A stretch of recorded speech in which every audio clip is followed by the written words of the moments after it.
Welcome back to the Grid Aces Show. I'm your host, Connor Hall, here with Mr. Football Chase Godey. We've got an exciting episode ahead of us. We're going to be talking about the NBA a little bit. We're going to go into the World Series for a sec as we are going into game 6 of the World Series tonight. And then we're also going to take a glimpse at this weekend's games along with a recap of Thursday Night Football. Starting off, Chase, the World Series has been exciting. Yes, indeed it has. And the reason it's been exciting is because it hasn't been what a lot of people thought, where the Dodgers were going to run away with it, which is good because baseball cannot have the Dodgers win, right? We need the Blue Jays to save baseball and not let the team that spends bazillions of dollars every year buy championships. So, my best bet, I think there's two trains of thoughts. You could either hedge your happiness or rock the Blue Jays in game 6. If the Jays don't get it done in this game, I think the Dodgers will have too much momentum and they will just end up winning it in game 7. My personal play, I don't think I'm going to do that one. I want to hedge my happiness. So I'm going to rock Dodgers plus 205 to win the World Series. I think their odds of winning it all are better than that. And if the Blue Jays win, great, I'm happy. Baseball is saved. If the Dodgers win, I'm sad, but at least I made some money. So those are the best bets. 100%. Okay, moving on to some NBA talk. This is our first NBA segment where we're going to get into some NBA talk for about 15 to 20 minutes. All ready to start this season. There are some awesome storylines. It's been fun. It's been electric. It's been exciting. And most of all, it's been surprising on the way some teams are overperforming and the way some teams are underperforming. We will get into that here in a minute. The first team that's killing it, though, is the San Antonio Spurs at 5-0. Absolutely playing some crazy ball. And there's a pretty wild stat. Do you know what that stat is? Did you see it? It doesn't have to do with 5-0, does it? Get Mado. The San Antonio Spurs, for the first ever time in franchise history, are 5-0, which is absolutely impossible to believe because it's not like the Spurs are just some joke of a franchise. I mean, correct me if I'm wrong. I think they used to be pretty good though, right, Connor? Yeah, I mean, they've been one of the most winning teams. I mean, Pop is the most winning coach of all time. So, I mean, it's pretty crazy. When I found that out, I was mind boggled that they've never been 5-0 before. I mean, I think about those early 2010s, late 2000s teams, even early 2000s, Timmy D, Tony, David Robinson, like this was a team, great coach. So, it is surprising that the Spurs are 5-0, but who's leading them there? Victor Wembanyama. He's been phenomenal. He's been exciting. Everyone's loving it. He's probably the biggest storyline of the NBA right now. I mean, you can't scroll your social media without seeing him. So we'll get into Wemby when we rank our top 5 players.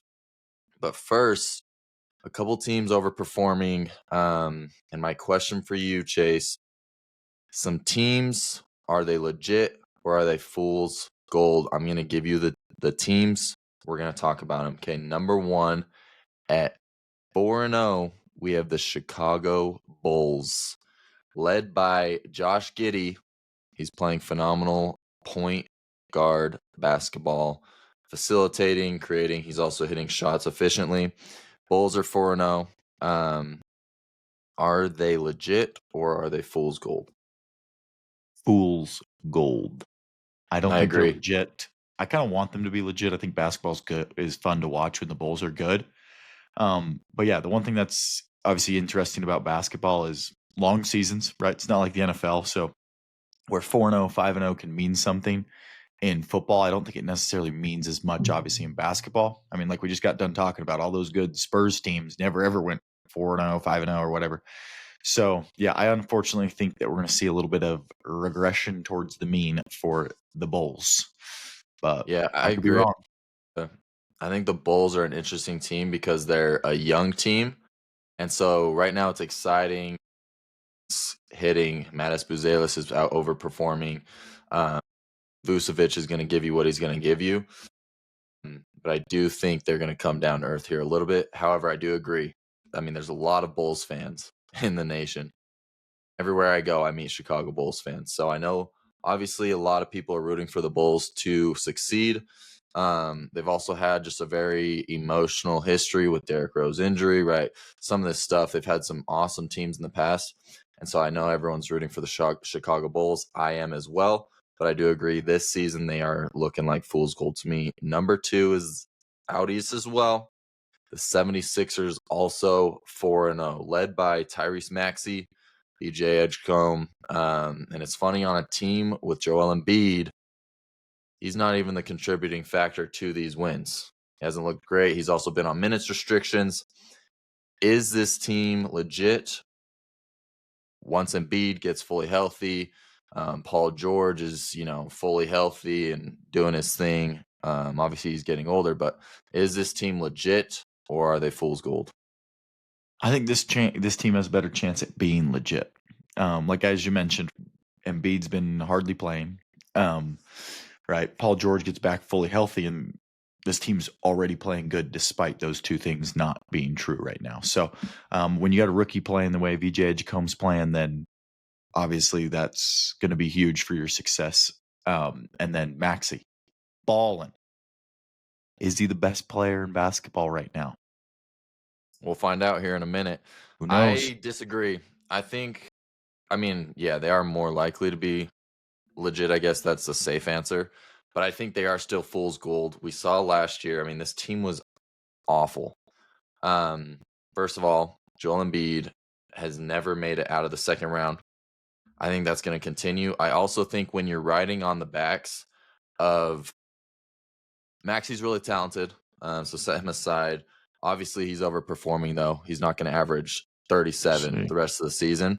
You never know. When you're riding off the backs of a point guard that doesn't play defense and a rookie, that's not a recipe for contention in this league. Defense is too important.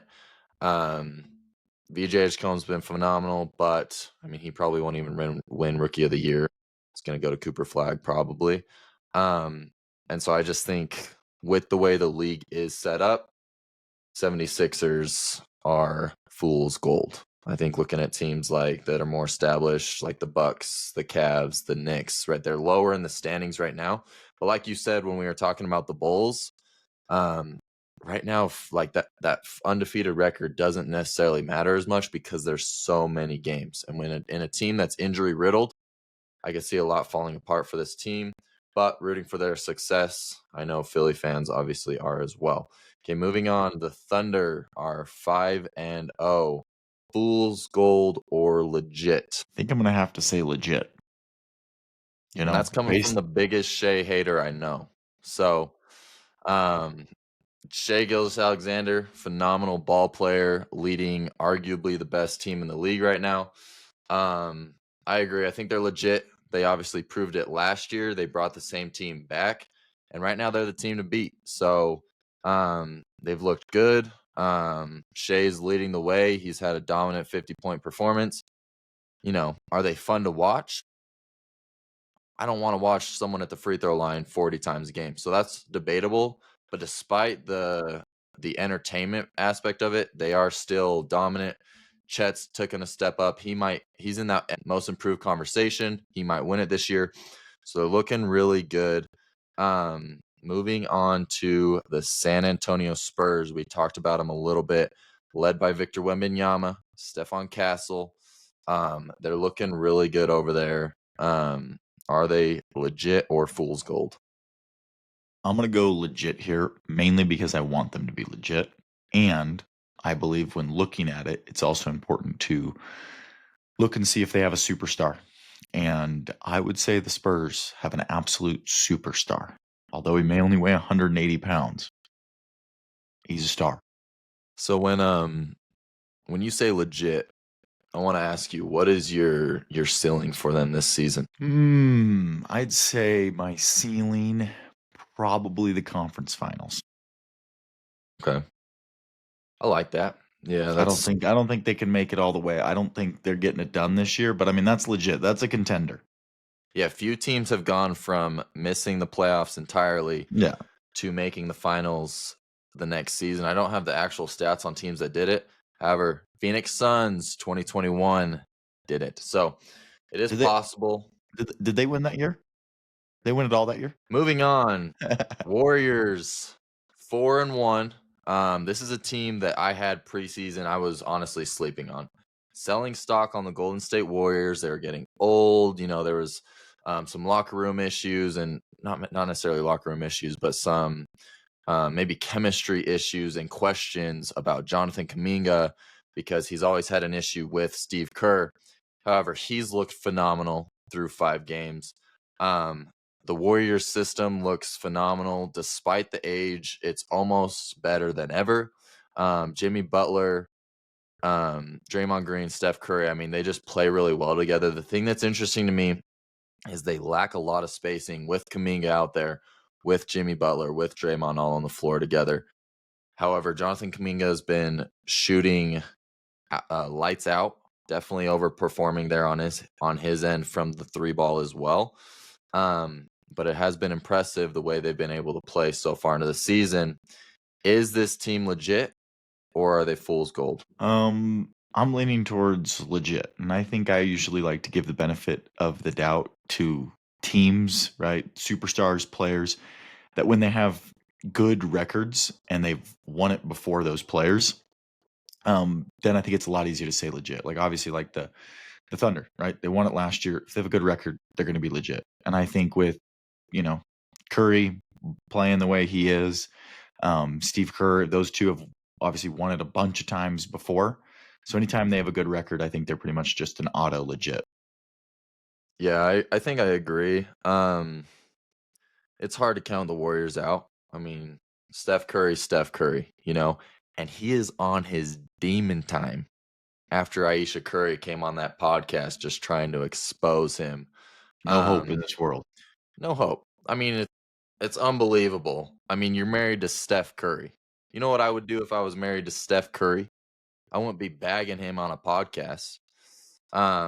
So interesting, but I do think Steph Curry's got a fire under him because now, she's trying to bring him down, so he's got to prove himself up. So I think the Warriors are legit as well. Now let's get into some might be calling him White Mamba, Mr. Austin Reeves on the Los Angeles Lakers. No LeBron, no Luca. We have this man, Austin Reeves, I mean, his rookie year, I remember first time watching him, he hit some crazy contested 3 for the win. And at this point, obviously, he wasn't who he is now. But I mean, he's just this little white dude. I mean, just little chopped up haircut. He's got that farmer's tan that you No see when he's swagger, no swagger at all. no aura, no drip. But no none. But he is a baller. And he's running the show right now over in LA. Some are saying, is it time for LeBron to leave? Little Luca Reeves, open up that not necessarily youth movement, but I mean the team will get a lot younger. You don't have to worry about, holding on to LeBron's salary. You can bring in some other maybe exciting talent around because what Austin Reeves is doing gives you hope that, and obviously he's overperforming as well. He's not going to average 35 the rest of the season, but he's had a couple game winners. He's had a couple exciting plays, and he's been carrying the Lakers to a positive record. So there's a lot of hope there with his breakout. Not a player you'd look at and say, man, that's a superstar in the NBA by any means. But I think that's also why everyone loves him. Totally right. It kind of looks like them out there. They're like, oh, I could do it too, right? Yeah, exactly. Gives me hope one day. Maybe they'll sign me to a Exactly. contract. You Okay, still have a let's move chance. on to the top 5 players of the season from week 1. We're just 1 week in. Now, I don't know how you did your rankings. A little bit of what I did is paying respect to some of the greats, but I also filtered in a lot of these new performances, these new guys. Starting off at your number 5. A lot of people are going to say this guy should probably be higher due to the fact he won MVP last year, but I don't really love how he plays. It's kind of boring, in my opinion, but I got to respect that he is really, really good. I did my rankings probably more towards this season, right? To how they're playing right now. But yeah, so I got Shea at the 5 spot. Obviously, he's been balling. He's averaging 30 something so far. Got 34 points per game. And obviously, when your team is undefeated and you're the superstar, you deserve a lot of credit. So I got him at the 5 spot. I cannot wait to see your list. Oh, You better not it's have Austin great. Reeves. I better not see Tyrese Maxey on a team that's 5-0, best player in the league, won MVP last year. How do you have Shea at 5? I don't know. Weren't you just asking if they were fool's gold? Yeah, we're going over legit or fool's gold contenders. What did I say? I said they're legit. I don't know. It didn't really sound super confident. And it sounded like you didn't like Shea No, either. no, You didn't like they're him not shooting all fun. those free throws. They're not fun. I can personally not like watching a player, but I still have to acknowledge Okay. that they're a good player in the I'll league. factor in Outside of who gets the whistle next time. Yes. there Who you go. can, Outside of you not being excited to watch this player, what has you so low on him? I mean, top 5 isn't low. I mean, we got some players that are balling so far this season. For this kind of player, it's low. Top 5? And I told you it's more based off this season. I'm not All gonna right. be like, oh, LeBron As long as James I don't and hear Steph Austin Curry Reeves are on above these. him, we'll be all right. At my Oh, number 5, you better believe he is. golly. At number 5, I have a player who's been coasting this year.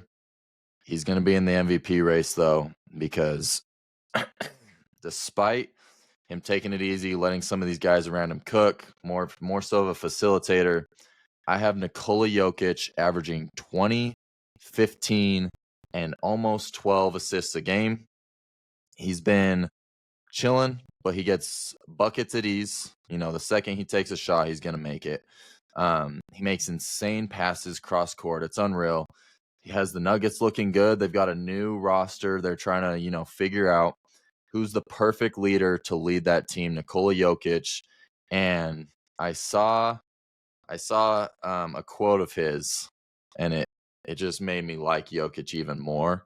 Once again, just another player that doesn't look like he could be a top player in the league. But they asked him about, his workload and all this, and he referenced to the Peaky Blinders, that one scene. Have you seen Peaky Blinders? Of course, one of my favorite shows. Right on. So he references to that one scene where I believe it was the maid. She says, "You need sleep" or something, right? And Tommy Shelby goes, "There's no time for rest in this world, maybe in the next," right? Something along those lines. And so Jokic reference to that, and being from a family of giants, potential gangsters that we don't know, but they do look scary. I just think Jokic is a gangster, and he has to be top 5, even though his scoring numbers aren't as high as they have been in the past. Boring. You're boring. On to your number 4. Okay, this one.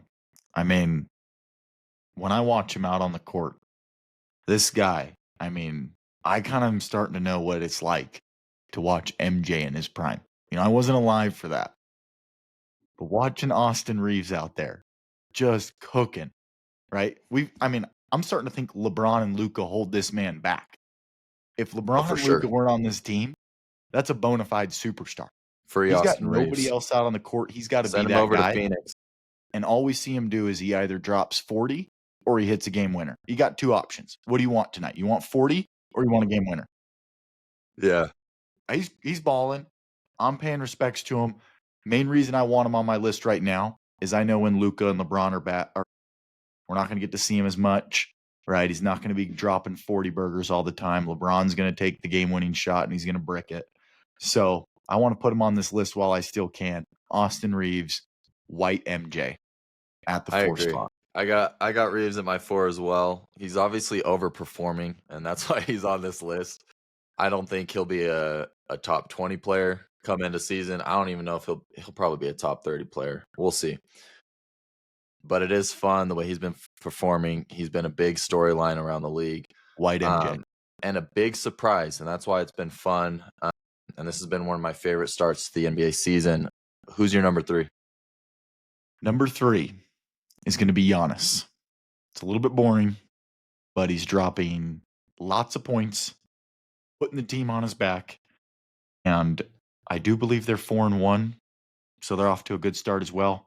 I think it's pretty simple. Obviously, been a top player for a while now, and it seems like he's still in that same form through their first 5 games. So I got him at my 3 spot. I know it's kind of boring, but it is what No, it I is. love the pick. I think when you look at a top player, I think defense has to be looked at in there. And you look around at the supporting cast around Giannis this year. His starting point guard's Kevin Porter Jr., who's not great. I mean, he's an okay option, but he's not Damian Lillard. He's not Drew Holiday.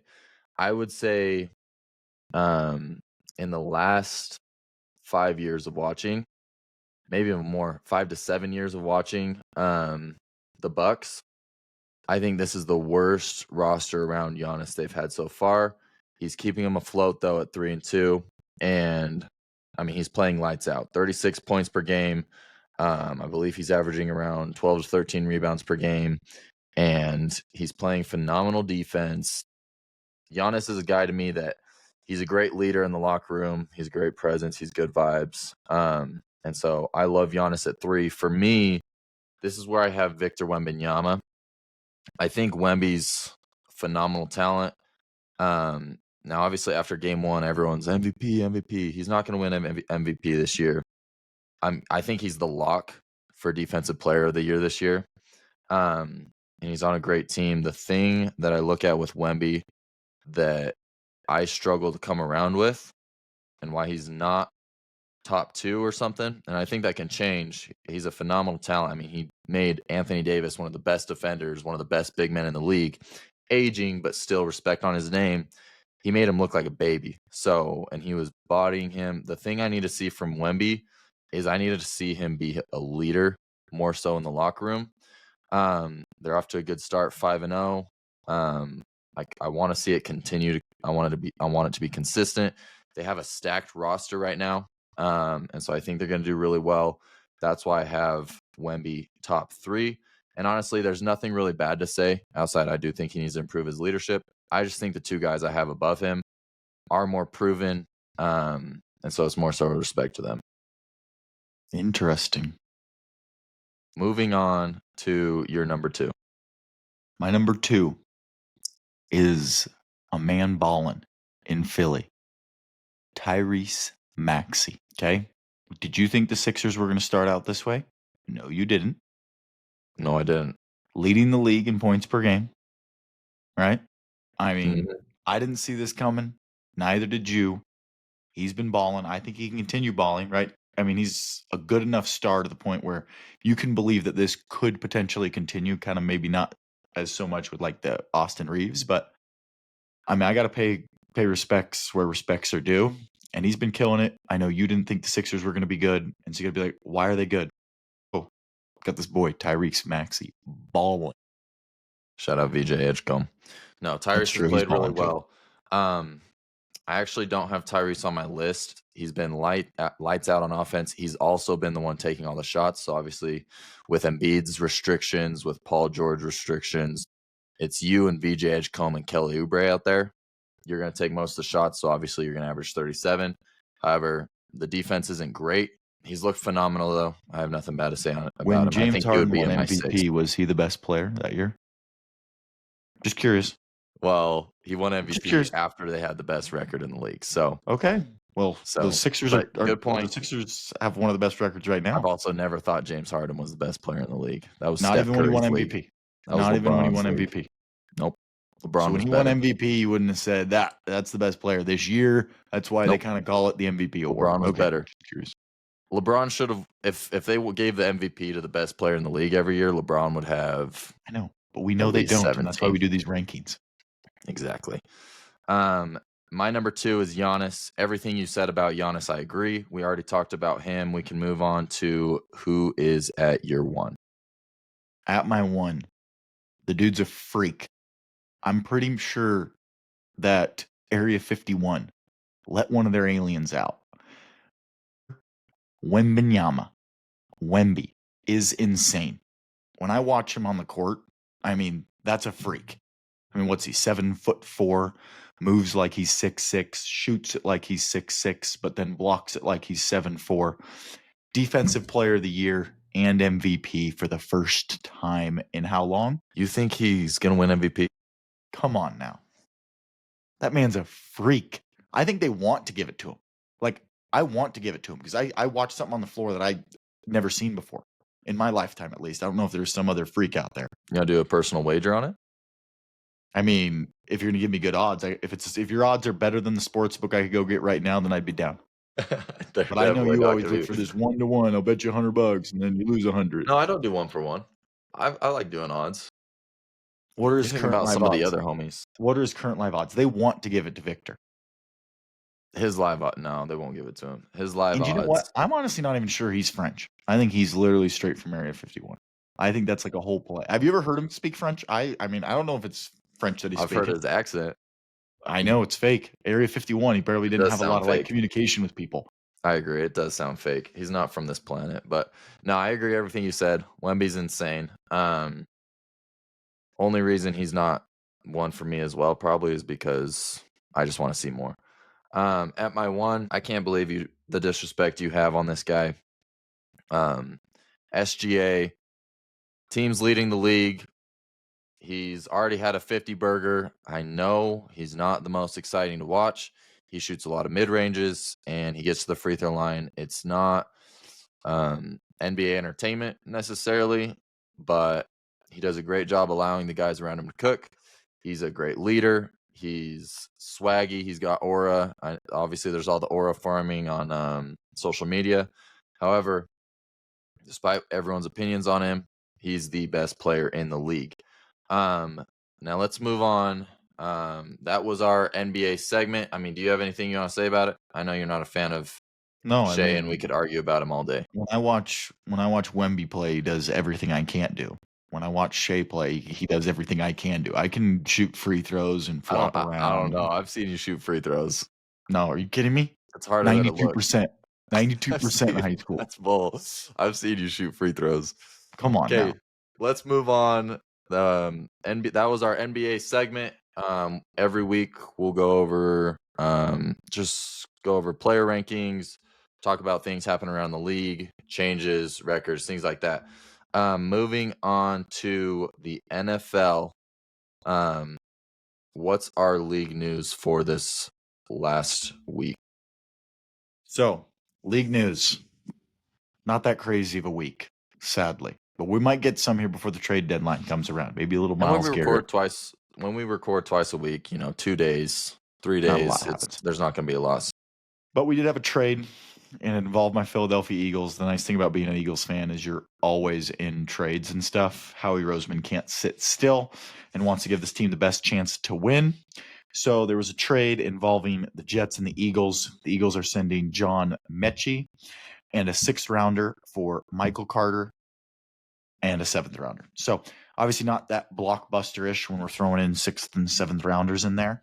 But John Mechie, a player with the Eagles who essentially has been wide receiver 4, wide receiver 5, a guy they acquired in the offseason from the Houston Texans, really hasn't been seeing much playing time.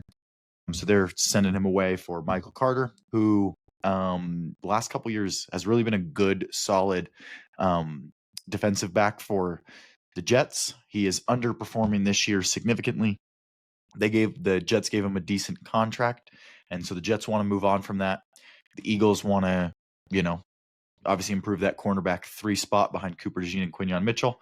So we'll see what happens. I really think it's a great trade for both parties. Jets move on from the salary. The Eagles get a low risk, high reward player. So We'll good trade see overall. if it changes anything for the league. I highly doubt it, but good for your Birds. I think that was a good trade for them. Yeah, it's all right. Moving on to Thursday night football recap. Thriller. Let's go. Absolute thriller. The Ravens destroy the Dolphins 28-6. I mean, it was in the game script. I think everyone and their dog knew the Ravens were going to win this game. Dolphins coming off a high, overperforming win. We talked about it in our last episode. If you missed that, go tune in. Great show. But we knew this was going to be a blowout. The sportsbook knew it wasn't going to be close. Ravens now 3-5. They need the Bengals to lose this week, and they also need the Steelers to lose this week, and they're back in the race. Again, it's a long uphill climb, but that's not a out of this world possibility in a division that's kind of underperformed this year. The Dolphins fall to 2-7. I mean, we'll get into Mike McDaniel here in a minute, but Dolphins got to change something. I mean, how long has it been since they've won a playoff game? So I'm 26 years old, and I don't remember them ever winning one because the last time they won one, I was 1 year old. So if you see a Dolphins fan, go say hi, lift up his spirits because, I mean, I don't know how I could do it. I know you as a Cardinals fan obviously haven't had, tons to beat on your chest on your lifetime, but We've at least it's won nowhere. playoff games in the last decade. Yeah, I mean, you guys have been to a Super Bowl in my lifetime. So, I mean, at least you can walk around with your chin up now, knowing you're not a Dolphins fan. Yeah, I agree. Tua sucks. There's no sugarcoating around it. They have to move on from Tua. This game, 25 of 40, the efficiency wasn't there, 261 yards, an interception. Obviously, that's not the worst box score ever. It's not good. It's not the worst, but when you watch this game, some of these throws that you see Tua make, I mean, he is throwing into double coverage at least double digits time during the game. Yeah, he should have had some of these 3 or throws, 4 he should picks have had last 4 night. picks. Yeah, I mean, DB's just dropping the ball everywhere. Ravens defense gotta change that.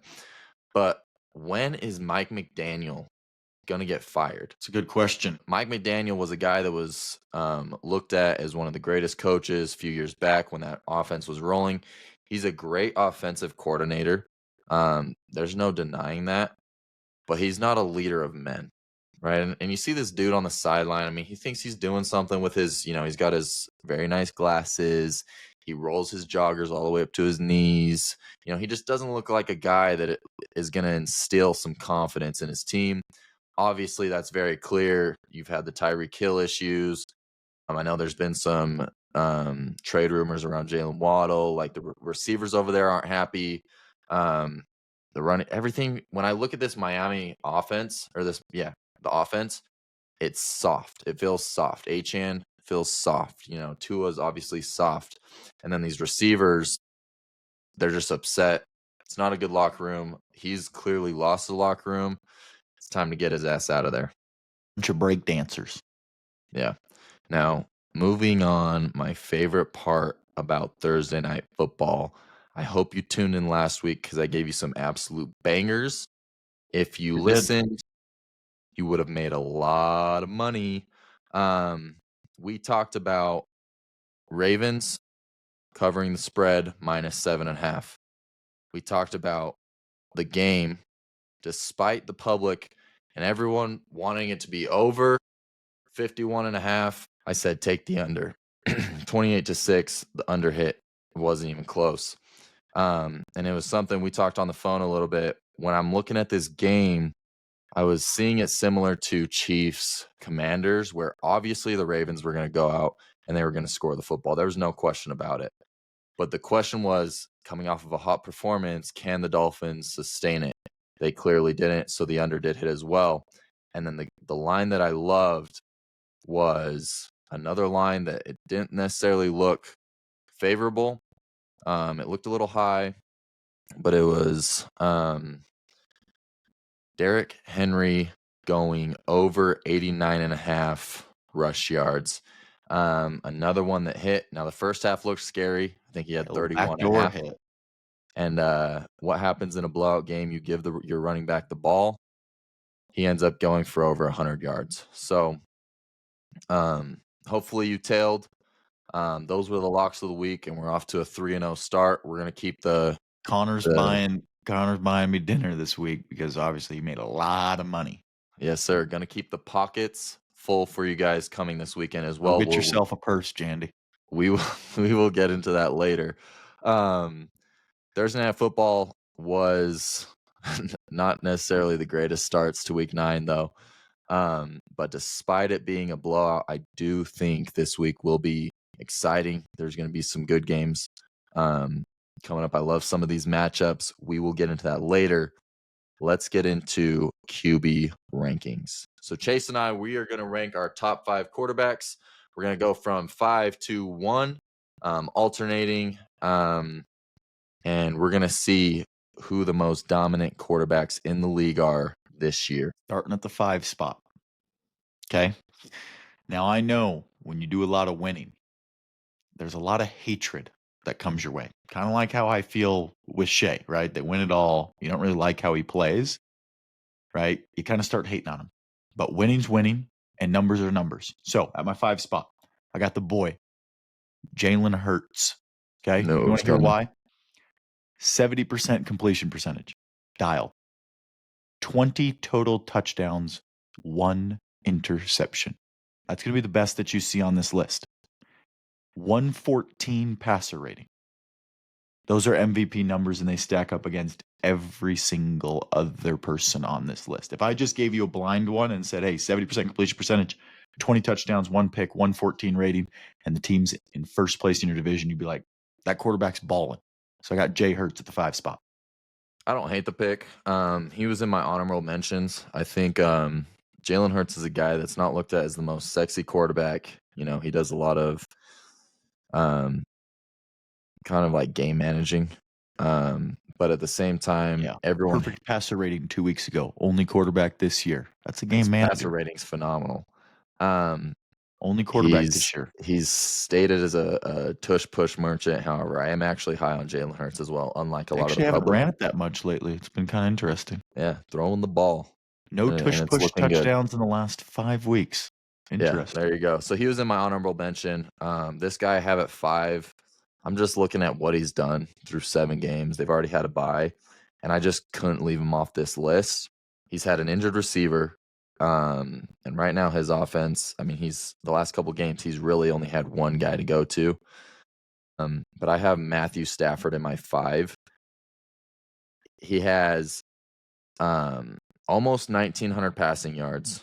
I think he's 7th in passing yards on the season with one less game played than everyone else.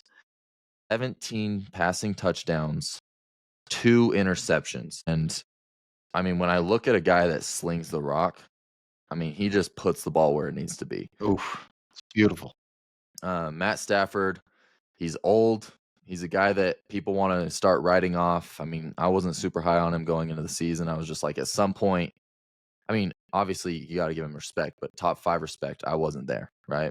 When I'm watching the Rams, I mean, Matt Stafford just makes it happen. So I think for what he's done, the team's played solid. He's had less games than everyone else, and he's still up there in yards. He has more touchdowns than most of these guys. And so that's why I have him at my number 5. Anything you have to say on that? I mean, I like it. I mean, you're going to see where he is on my list. He's on there. So Okay. I didn't know if that was too high for you. No, not at all. Okay. Your face at first, I was like, oh, he's not going to like this. I almost thought it was disrespectful. Yeah, we'll see what happens. Who's your number 4?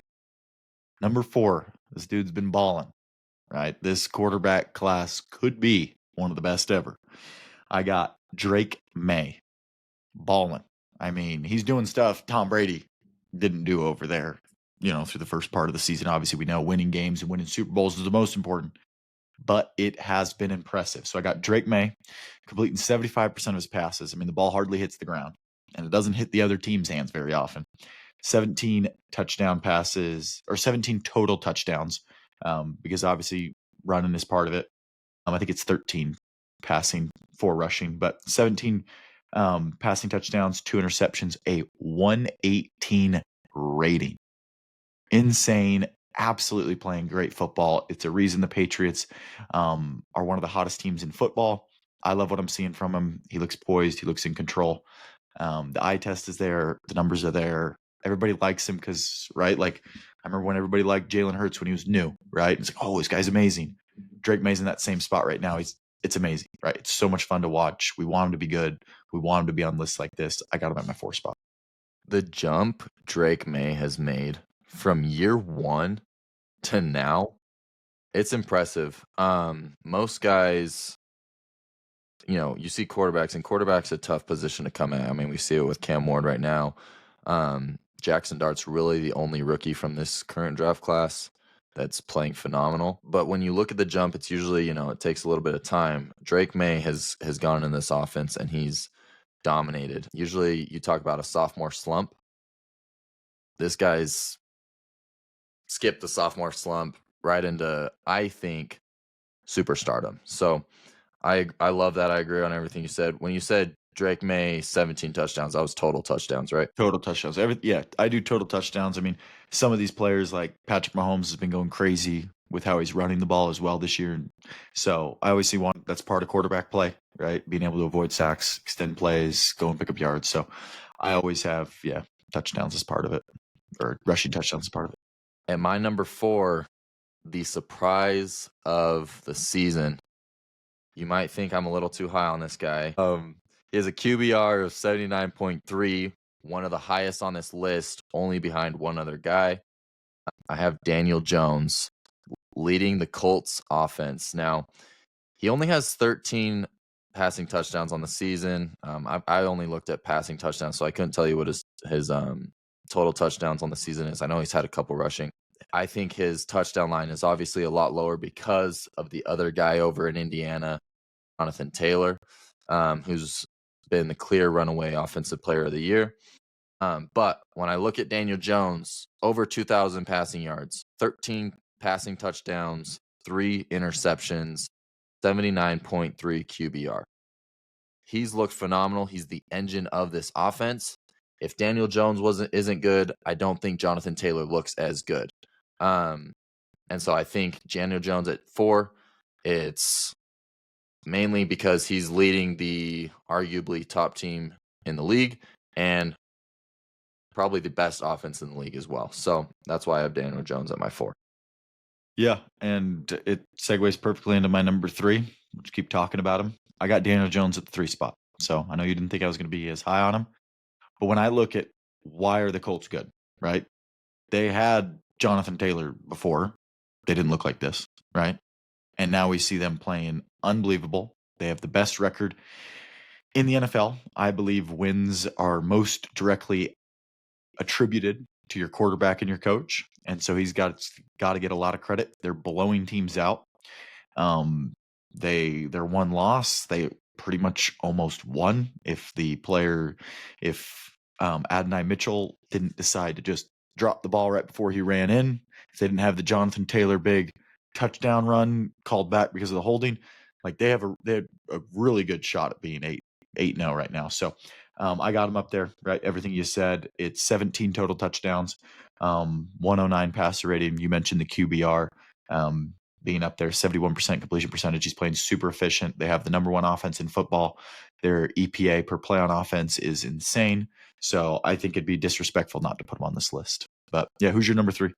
So yeah, we basically just switched our 3 and 4, which also has me worried we're going to have the same top 2. But the way the QB race has been looking, I mean, it's not surprising. We won't have the same top 2. I promise.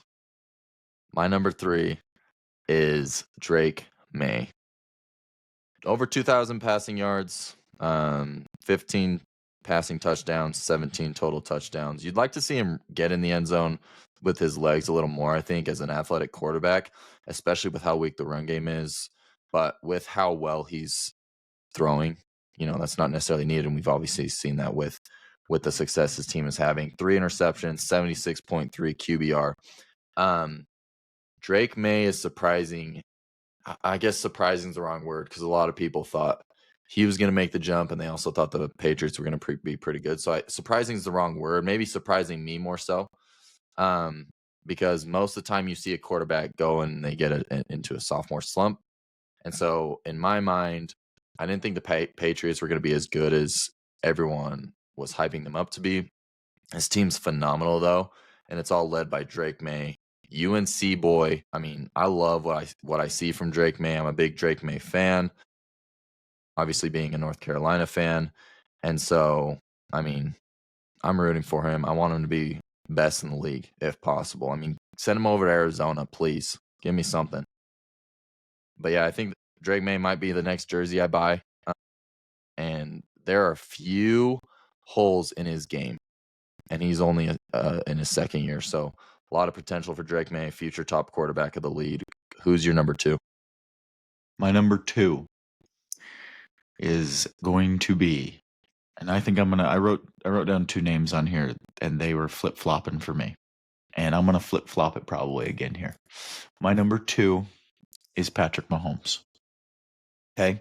Playing some really, really good football right now. Obviously, the first few weeks were definitely subpar. This is a recency bias league, though. They've been playing super good. He's completing 67% of his passes, 21 total touchdowns, 4 interceptions, a 103 passer rating. He's a big reason they're winning. That defense is a big reason they're winning. But yeah, I mean, awesome team. He's a heck of a player. But obviously, these are season rankings. So although I'd probably, if I got to draft players right now, he'd probably go number 1 overall in my draft. But based off this season's rankings, I'm going to put him at number 2. But obviously, if he keeps playing how he's been playing the last few weeks, he's going to take over that 1 spot here super quick. And that's why I've been flip-flopping it back and forth all morning. Yeah, that was a surprise. Now the difference between 2 and 1, it's not huge. Everything you said about Mahomes, I agree. But I mean, I know who you're gonna have in your 1, and he's been phenomenal. But when you look at Patrick Mahomes, I mean, we talked about it against the Commanders, right? He went in with a poor performance in the first half. And one of the interceptions wasn't his fault, but his stats weren't great. He had like 80 yards, 2 interceptions.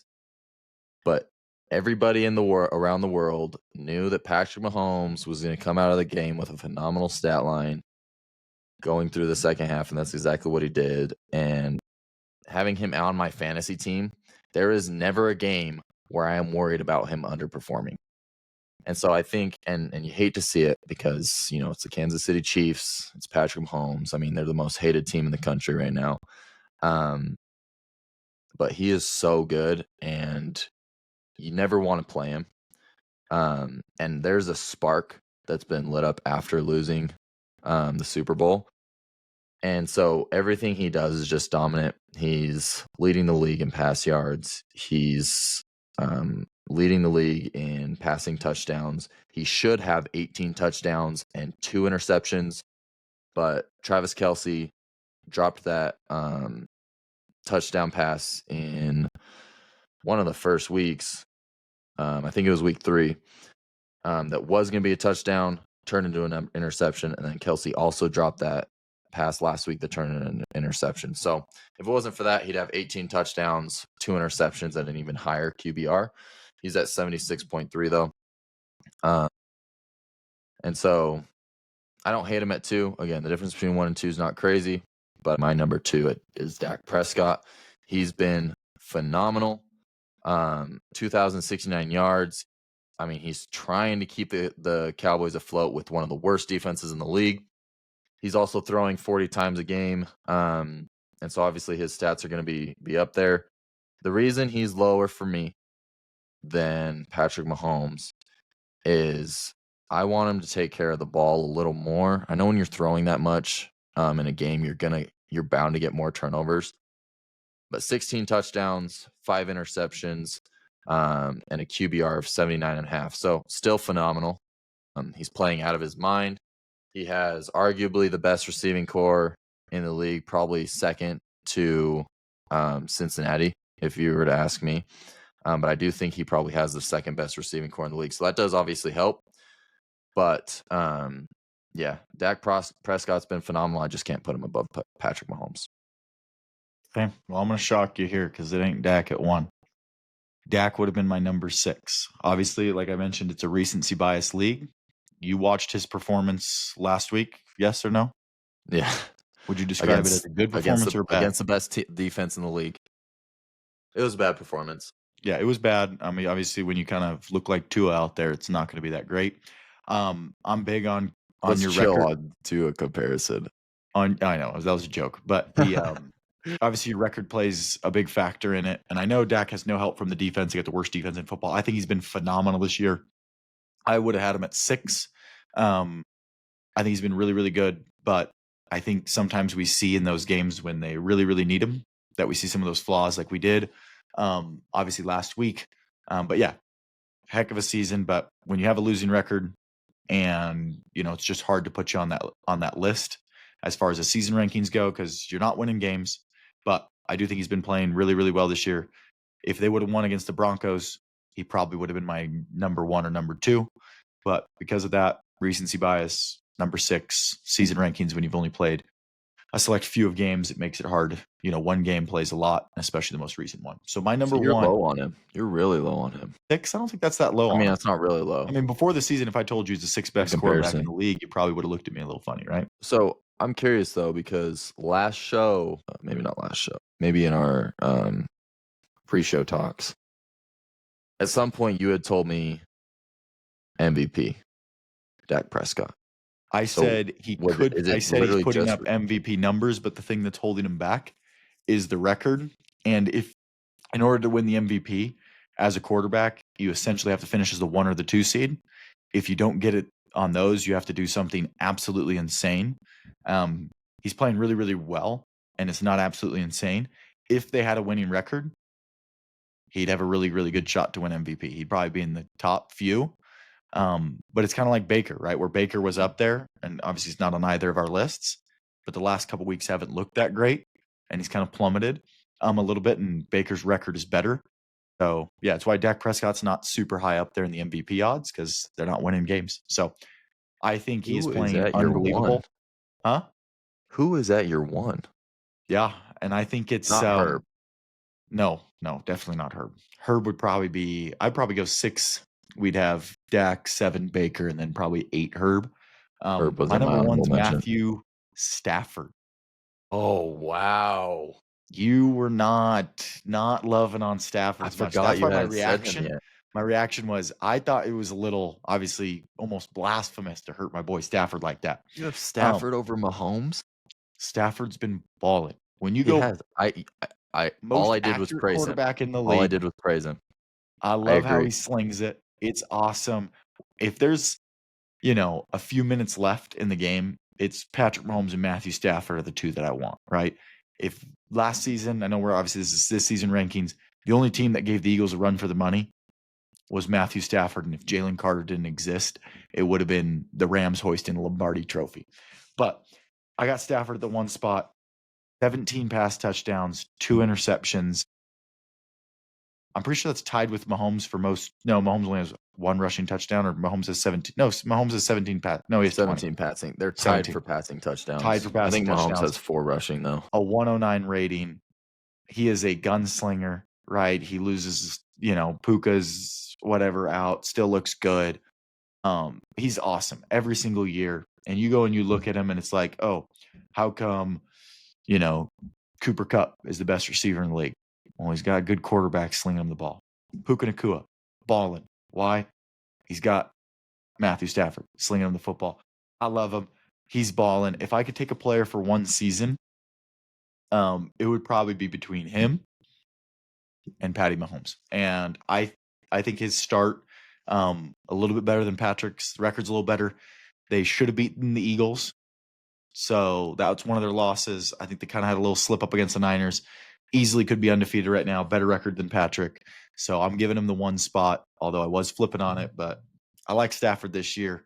I think it could be the Rams' year to come out of the NFC. Yeah, that was a shock. Yeah, when I said Stafford at 5, I thought you were going to think I was too high on him. Nope. Just because he doesn't have that athletic ability. Wow, number 1. I mean, that number was 1.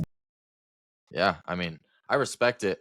Everything you've said about Stafford, I agree. So I can't hate on anything you're saying. The reason he's just not higher for me is that lack of athleticism. But fine. Tom Brady won it at 43 and was exactly. A good runner. You took the words right out of my mouth. So Stafford's up there. I mean, he's a dog. Didn't think you were going to have him at 1, but we both have him top 5. Can't hate on the pick. Over Patrick Mahomes, I think is a little extensive. Glazer. I still don't. All right, bro. I've always been a Mahomes hater. He's just proving me wrong this year. At 1, I have 3rd in their division. Mahomes. I mean, yeah, it's probably the top spot, Whenever I look for top quarterback, I'm like, who's 3rd in their division? Too. Do you want the Eagles to see the Chiefs? All right. At number 1, Yeah, I No, do. you We don't. beat them the No, you last. don't. You We literally blew said them out in the last week Super you don't Bowl and we want beat to. them this season. You Blew them literally out in said last week blew you them don't out in want the them Super to. Bowl. Beat them I don't want already to hear this it. season. No, We already beat your number you're one just quarterback this BSing year. now to try and prove a point. At 1, I have Patrick Mahomes. We've already talked a lot about him. Yeah, He's the he's best good. quarterback in football. Let's get into the Sunday slate of games preview. We'll also get into Monday a little bit as well.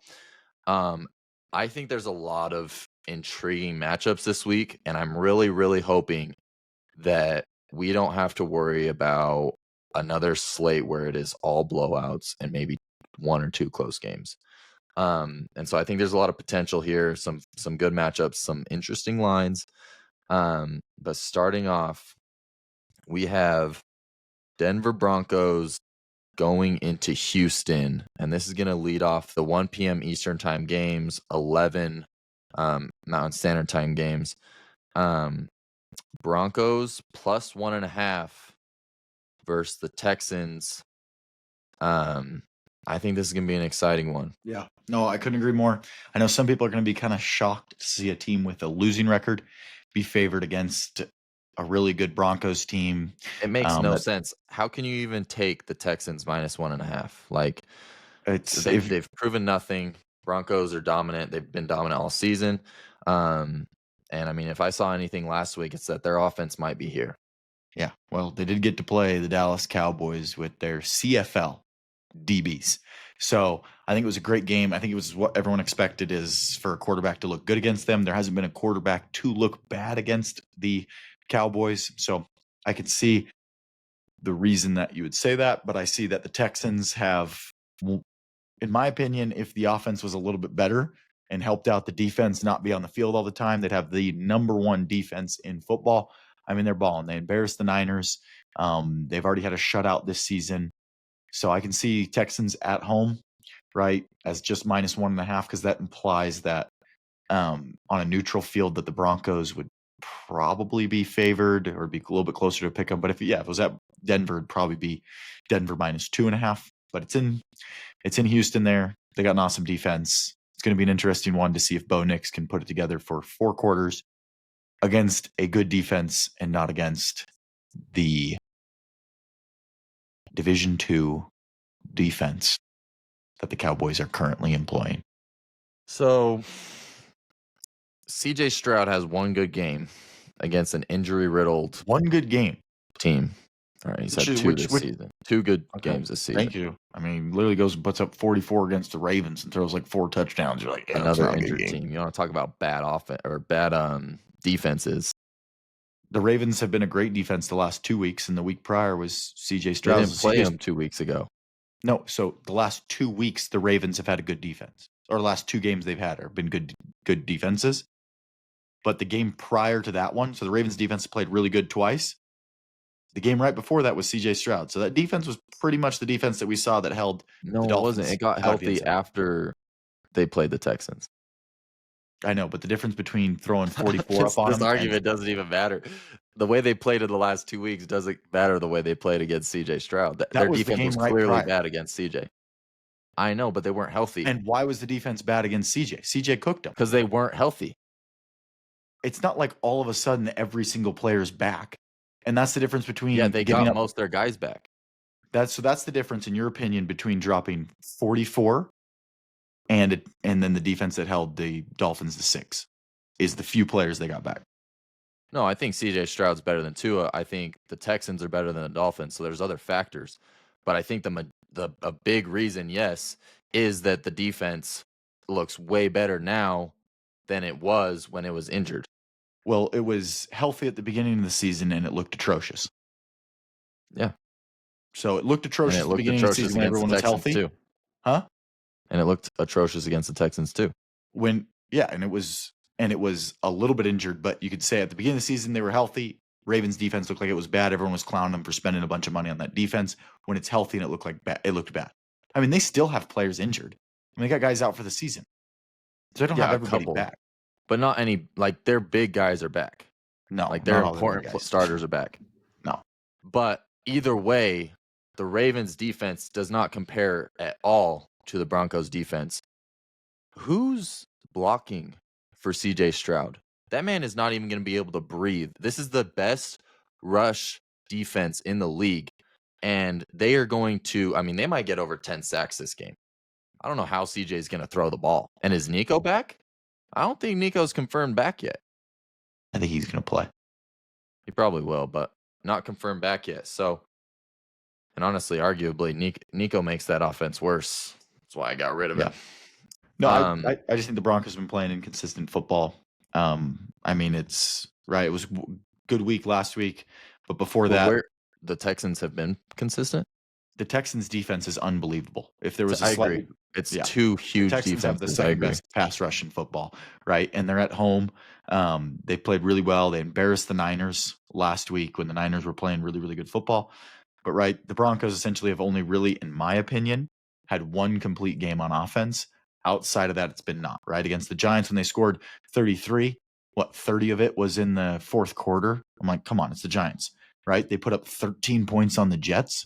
Like, are you being serious? But at some point, when you keep doing it, it's not fool's gold, right? Like, I look at those games where they came back, and it's like your offense struggled, and you still managed to win. This team is clutch. Bo Nix, I mean, if there's a quarterback you want leading a game-winning drive, I have a couple quarterbacks over Bo Nix, but he's been phenomenal in the late game.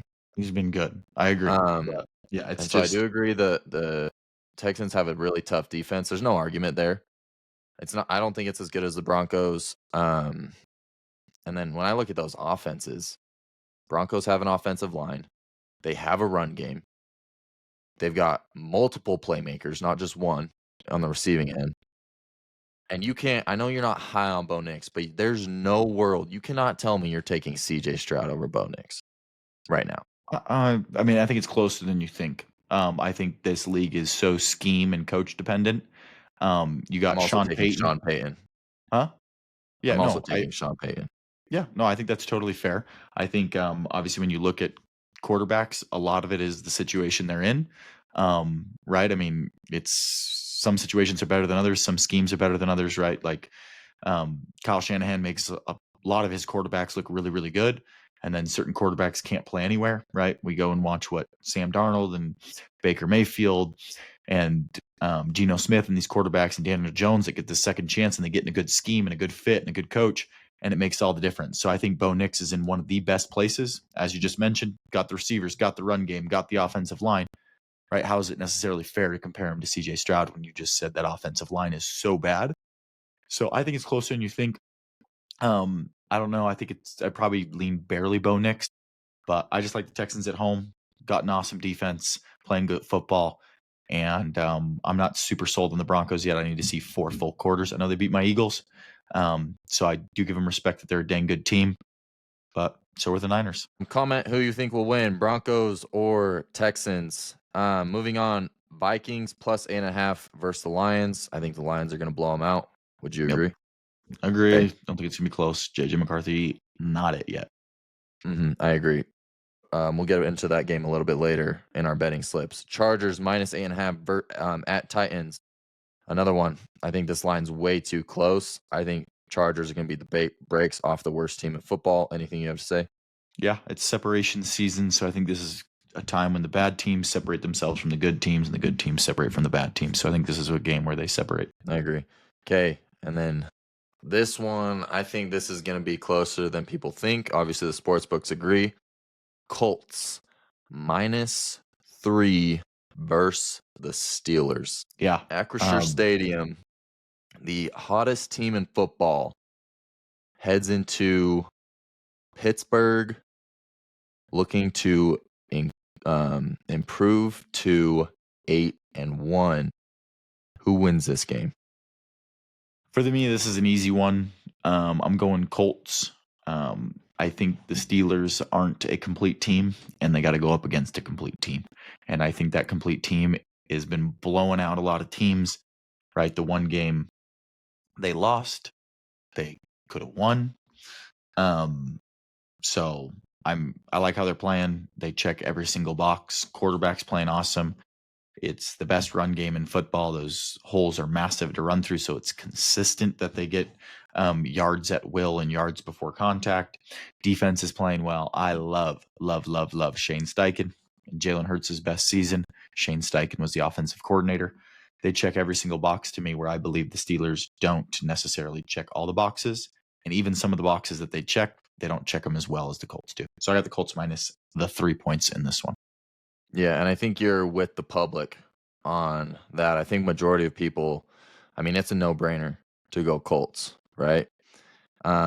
Most dominant offense in football right now. They've got a very solid defense as well. Aaron Rodgers isn't prime Aaron Rodgers anymore. He still looks good, but he's not the Aaron Rodgers of the Packers. This defense, old, overpaid, not looking good. But that is exactly why this is a perfect spot for a bounce back letdown. Colts on fire. They have no chill. And the Steelers coming off of a heartbreaking loss against Aaron Rodgers' former team. I love Steelers +3 here. It's not the popular vote by any means, but I'm looking at a perfect spot for a bounce back letdown. Steelers keeping it close with at least the +3. And I think the sports books know something. Yeah, no, we'll see. I mean, yeah, I don't think it's the most popular play, but a home dog getting points with a winning record, I mean, that's not a bad play. So I actually don't mind it, but I just think the Colts, they've been a juggernaut, and I think they deserve a little bit more respect. Yeah, no, and I keep every week. I'm like, all right, this is the one the Colts aren't going to do it, right? When they played my Cardinals, I was like, Colts are good, but like, we got this. Well, clearly that didn't happen, but we did keep it close.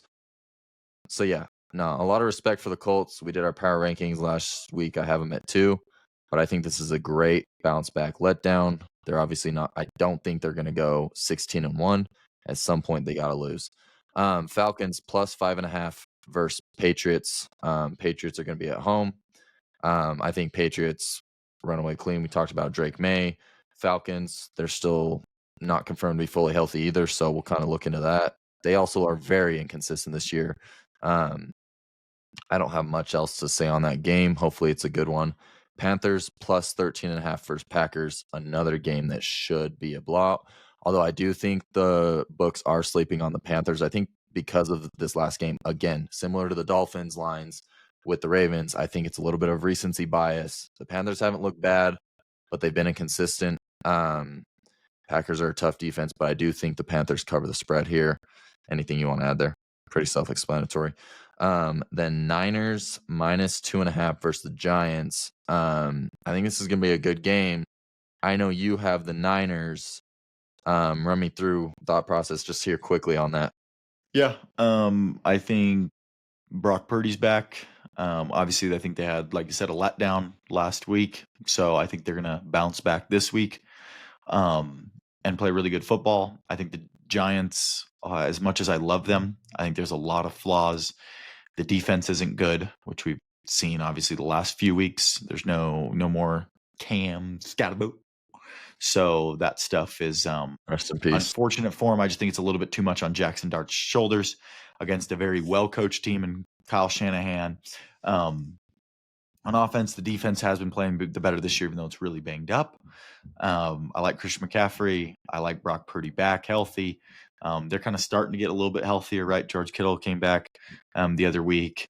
Jawan came back the other week. Pearsall should be coming back soon. Brock Purdy's back. I think they're going to get back against a Giants team that's not exactly a juggernaut. They've been playing awesome football, inspired football. But, right, when it's only 2.5 points, as I believe what the line was, I'm going to take the Niners. If it got up to the point where it starts being 4.5, 5.5, then I would probably start looking more towards the Giants. But I'm going to go with the Niners. Do you got the Giants? Sold me on the Niners. I have the Giants covering the spread. I don't love it, but I love Jackson Dart. 2.5, they pretty much got to win. Niners defense and Robert Saleh have struggled against athletic quarterbacks. That's exactly what Jackson Dart is, and he's a dog. I can see him coming out with like a revenge mindset for Cam. Got to get the bounce back after the big loss last week. We'll see what happens. I don't hate your 49ers pick though whatsoever. Bears -3 versus Bengals. This is going to be a game of two teams with no defense. I think it could be high scoring. I think Bengals are probably going to come on top because, I don't know, they need the win, I guess. That's probably why. Both teams need to win. Bad.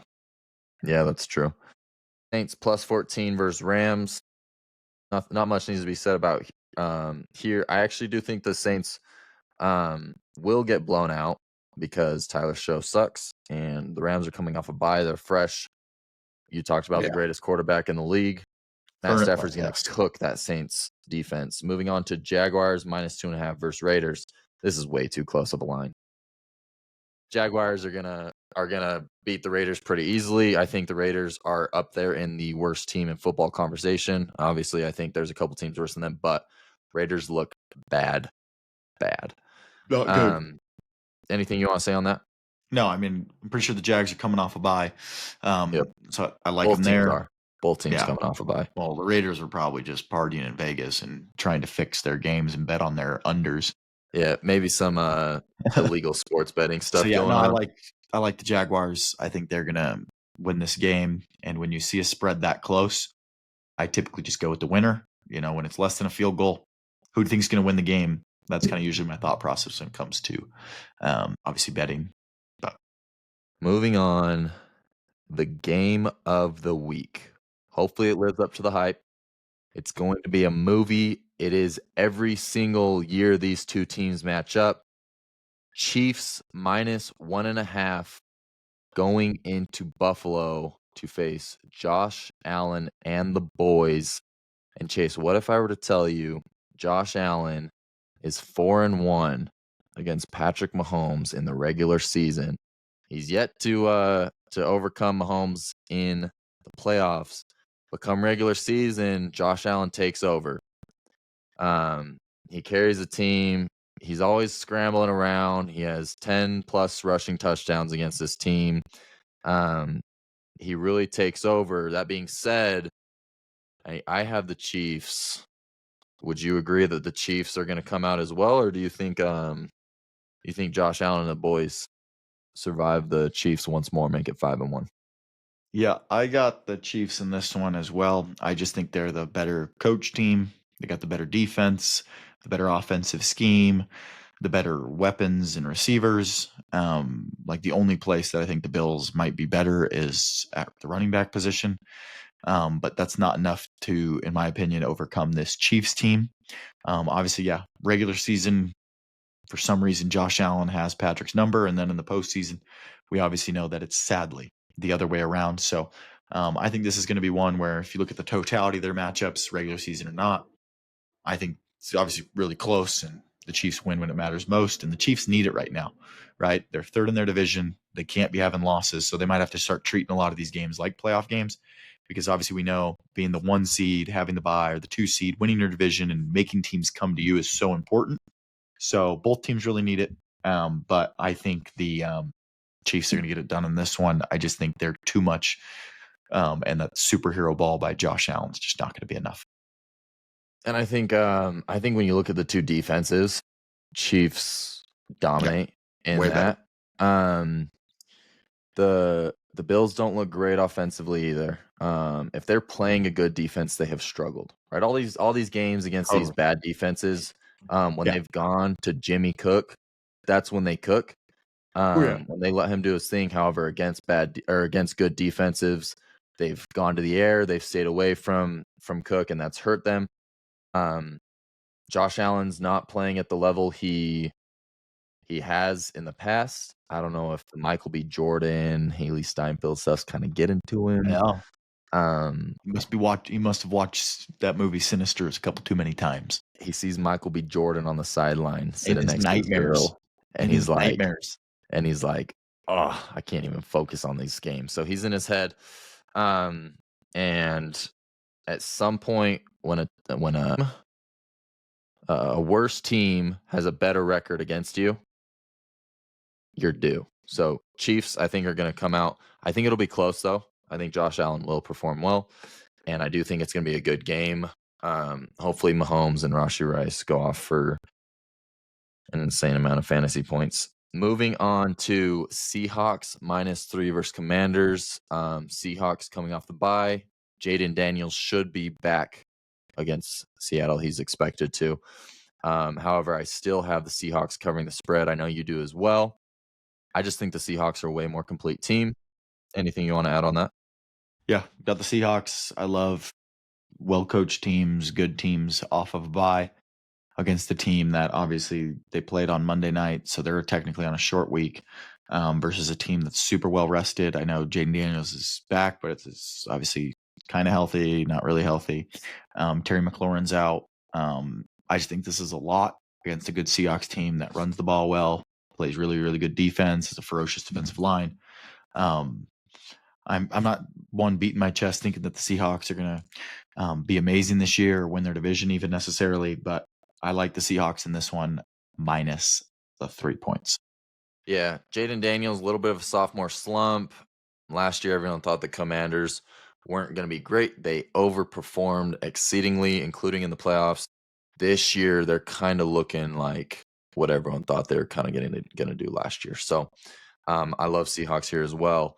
And then on to the best game of the week, besides Chiefs Bills. We have Monday Night Football, Cardinals +2.5 going into Dallas to face the Dallas Cowboys, looking to kick them while they're down. I know you have the Cowboys in this one. It doesn't make sense to me. The Cardinals are superior in every way. They've had too many close games, and they are so due for a win. Now, if Kyler Murray plays, might have to side with you on that one, unfortunately. Hopefully it's Mr. Brissett over there because, I mean, the chemistry's better. Mess. He's a leader of med. It's not mess. Have you watched the Cardinals game this year Yeah, no, I have. with Kyler under center? Yeah, no, I have. Okay. Think about the worst year you've ever seen of the Eagles. I want you to think about that. Times that by 10, and you still won't even understand what it's like having Kyler Murray under center for you. Kyler Murray is so talented. I get it. He underperforms. He is So better the than Cardinals will win too. So if you lined up 32 teams and you said, hey, you can either have Jacoby Brissett or Kyler Murray, you're telling me most of them would take. That's insane. That's a terrible neutral take, site.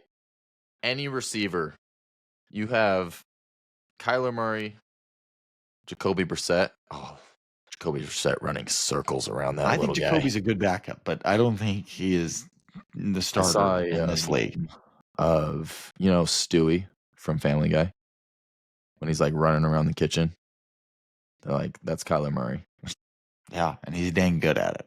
He's good at running. He's not good at anything else. He literally averages under 200 passing yards a game. I mean, that doesn't always tell the full story. Yes, it does. It does when it's Kyler Murray. I think the eye test doesn't pass either. I'll tell you what. Yeah, well, it doesn't pass for Jacoby. So for those, I know I'm probably the only Cardinals fan but name me a Cardinals fan that loves Kyler Murray. That's fair. That is definitely fair. But name me a Cardinals fan outside of yourself that loves Jacoby. Nobody. All of them. Oh, you haven't talked to Cardinals fans, dude. I am in Cardinals group chats, and Jacoby Brissett is the man. They just obviously like Jacoby because he's hope. He's fun. You don't like Jacoby. The ball. No, he's the only reason you think you like Jacoby. The only reason you think you like Jacoby is because your hatred for Kyler is so high that anybody else could be Jacoby to Patrick Mahomes. We're talking about two quarterbacks in the red jersey. No, exactly. I think Kyler's the better player. I don't necessarily think the Cardinals is a great situation for a quarterback to be dropped into. And if you're trying to decide if Jacoby or Kyler's better, that's the exact reason that I got the boys. The boys here winning this game. It's a bad offense for a quarterback to be dropped into until you drop Jacoby Brissett. Kyler Murray wasn't dropped into this offense. This is Kyler Murray's offense, and then Jacoby Brissett gets dropped into it and makes it actually look like an offense. you got a defensive coordinator as a head coach who knows nothing about offense.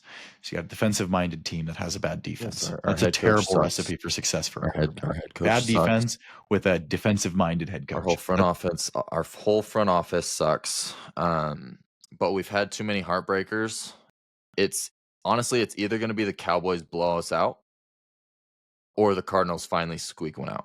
So you had the Cowboys, or you had Dak Prescott as your number 2 quarterback this season, and you don't even have him winning against Jacoby Brissett / Kyler Murray, who's so bad that he's worse I than have every him other winning quarterback. against Kyler Murray. Huh?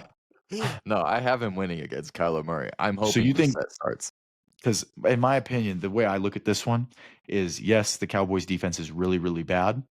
The Cardinals defense isn't good. It's maybe average at best.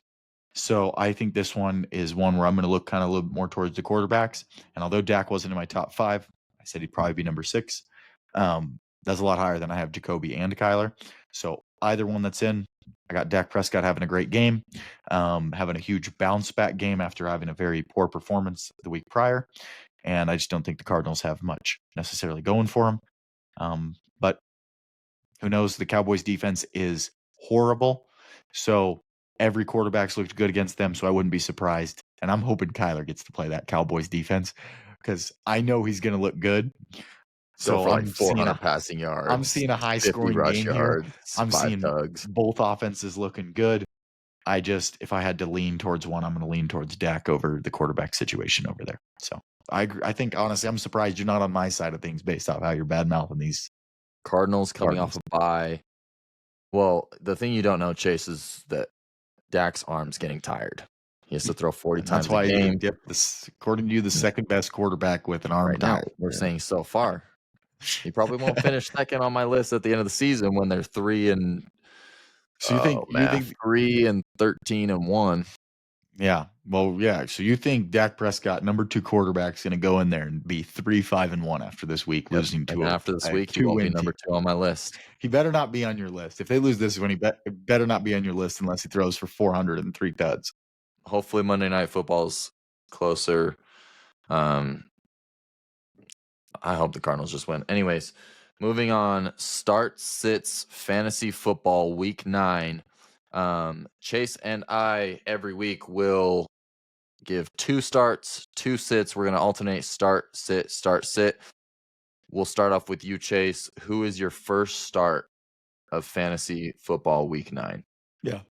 So obviously we try to steer away from like the super obvious ones. I'm going to go with a guy who's kind of been put in the shadows a little bit since their number 1 guy came back. I got Xavier Worthy is my start of the week. I think the Bills' game plan, if I've watched anything from the Chiefs the last 2 weeks, it's probably, hey, try to take away Rashee Rice, especially when it comes down towards that end zone. Like, I know he had 1 touchdown last week, but he should have had 3. I mean, he got stopped at the 1-yard line twice. Yeah, that's true. Scored on a completely different occasion. So I think he could have had 3 touchdowns. I think that's going to be the Bills' game plan, is going to be like, hey, let's try and take away Rashee Rice and see if older Kelsey can beat us, who's still good, or see if Mahomes kind of starts forcing the ball to Rashee Rice and he's not open and they make some plays. So I like Worthy in this one. I know he's had kind of like 2 lesser games, but I think there's going to be plenty of opportunities for him in this one. I think the Bills are going to kind of take away Rashee Rice, or try to, which is going to lead towards Xavier Worthy being open, and they're going to get him the ball because they love to plan for this game. This is a rivalry, Bills Chiefs, right? So they're going to pull out all the stops to stop either team. And if I'm the Bills, I'm trying to take away Rashee Rice, which is going to open up Xavier Worthy. So he's my start of the week, or one of them. I really wish Rice would have had those 3 touchdowns last week. I would have won, but what can you do? I actually do like that pick. That's a very surprising pick. He wasn't on my list at all, but I think this game script, breakaway, 65-yard, 60-yard touchdown. Totally. I'm seeing some stuff schemed up for him in the red zone. I think he's going to get in the end zone. But yeah, the nice thing is even if he doesn't, could get some targets, could have a big reception. So I like Worthy in this one. Gotcha. Who's yours? My first start for this week, I have the Jags wide receiver room. Now, this is Obviously, two receivers that people aren't high on. Travis Hunter just barely had his first good game. And then we obviously know the inconsistencies with BTJ, Brian Thomas Jr. But they're going against one of the worst secondaries in the league. And they allow the 28th, I believe, most fantasy points to receivers coming off of a bye.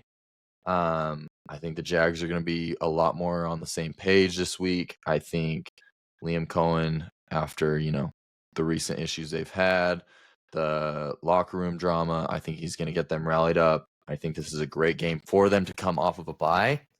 And I think both Jacksonville receivers are going to go for over 12 plus. So I think it'll be a good game for both receivers. You could start either one if you have them. I agree with you. I actually love it off a bye. It makes a lot of sense. My first sit of the week is going to be Romeo Dobbs. He's been playing solid this year. The Panthers are the third best against receivers. I know they don't do a whole lot, but they're not giving up a lot of points. Points against them. I think this one has blowout written all over it. I'm seeing hardly any passing of the football in the second half. I'm seeing a conservative game plan from them, not a lot of shots being taken, because the Packers know in order to beat this Panthers team, they don't have to do a lot. So I just don't like the second half of this game, what I think it's going to look like. Panthers are already good at kind of taking away their receivers. So I would sit Romeo Dobbs if you can. Obviously, if you have a lot of players on bye, you might have to start him. My first sit of the week. I have Kayshon Boutte. But Connor, he scored 26 week 6 and week 7, 16 and a half week 8 against a good defense in Cleveland. Sit Kayshon Boutte. All right. The game script's not there for him. He's going against a great secondary. I know he's Drake May's favorite target right now, but Diggs is ramping up. Boutte's he's not going to have a good game this week. He's had at least one touchdown in the last 3 games, 2 in week 6. I don't think he's going to get a touchdown this week. Sit Kayshon Boutte. Who is your second? My second start of the week is Mr. Deebo Samuel. So Deebo's come off 2 very rough performances, dropping, I think, under 6 points the last 2 times he's been out there on the field. But there's so many signs that point to this changing. No Terry McLaurin. Great. Deebo Samuel. Jaden Daniels is back. And when Jaden Daniels plays, Deebo Samuel cooks. Jaden Daniels, probably number 1 target's Deebo. So I don't want anybody looking at the last 2 weeks and being, he cost me my last, 2 weeks in fantasy by scoring under 6 points. I get it. It's a tough one. But if you can sign up for no Terry McLaurin, Jaden Daniels back, they need to win. They need to play well. It's hard to sit a guy like Deebo Samuel. So I think he's a must start this week, and want to make sure that nobody is just looking at his output the last 2 times he's been out there and looking at what this game's going to look like for him. He's my start of the week. I think you could also put a lot of good bets together with Deebo Samuel as well if you wanted to. Yeah, I love that. I think everything you said was on point there with Mr. Samuel. He's due to go off again. My second start of the week, Bam Knight. It's his offense. It's his backfield. There's a great game script for him in this. And Michael Carter just got released. Don't know why, but he did. Amari DeMarcado, hasn't even touched the field since his 80-yard goal line fumble. It's Bam Knight's backfield, and it's one of the worst rush defenses in the league. Bam Knight is due for a good game. Start Bam Knight. Who is your last sit of the week? My last sit of the week. Connor's not going to like this one. But the man's name is Brock Bowers. And I know what you're going to hear over here, right? But Chase, Brock Bowers, I drafted him so high. He has to be good. I traded a lot for him. No. I Okay. can't wait for Brock Bowers to drop 20 in his Brock first game Bowers back. has not played up to the expectation this season whatsoever. True or not true, Connor? True. He's also been hurt. Okay. He's healthy now. He's for sure healthy.